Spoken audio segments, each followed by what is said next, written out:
ሰላም ሰላም ቤተሰብ እንዴት ናችሁ? ሰላም ናችሁ? አለን አልሐምዱሊላህ ብልዓለሚን።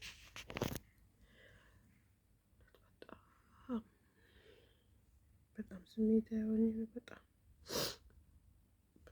ተሰምቶኛል። በጣም በራሴ እያዘንኩ ነው።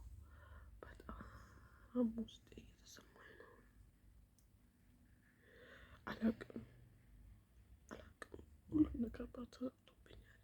አላቅም ህይወት አስጠልቶኛል።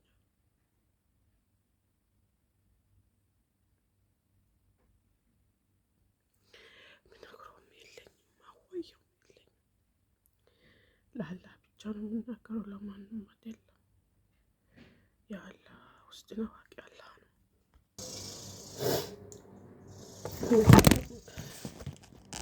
ከምንም በላይ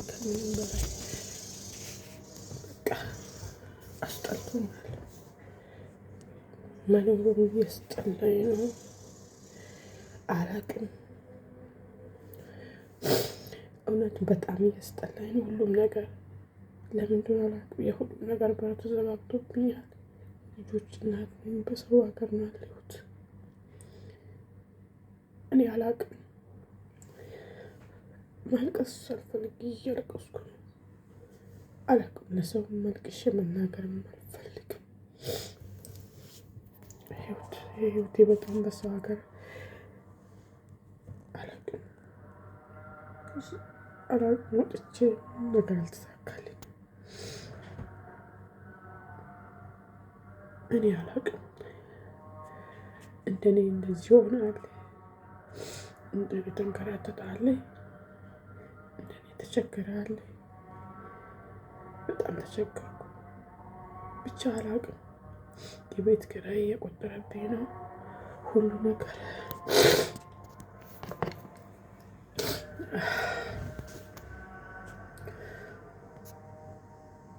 ብቻ አላቅም። እውነት ስራ ራሱ አልሳካ ብሎኛል። ለምንድን አላቅም። አላህ ነው ብቻ የሚያውቀው። ስራ እየቻልኩ ስራ አይሳካልኝም። ምን እንደሆነ ባላቅም አላህ ነው የሚያውቀው። እኔ ምን ሆኜ ነው እስከምን የምደርሰው? ራሴ ጭንቀት ራሴ ነው። ምን ሆኜ ነው? ለምንድን ማይሳካልኝ? ምን ሆኜ ነው?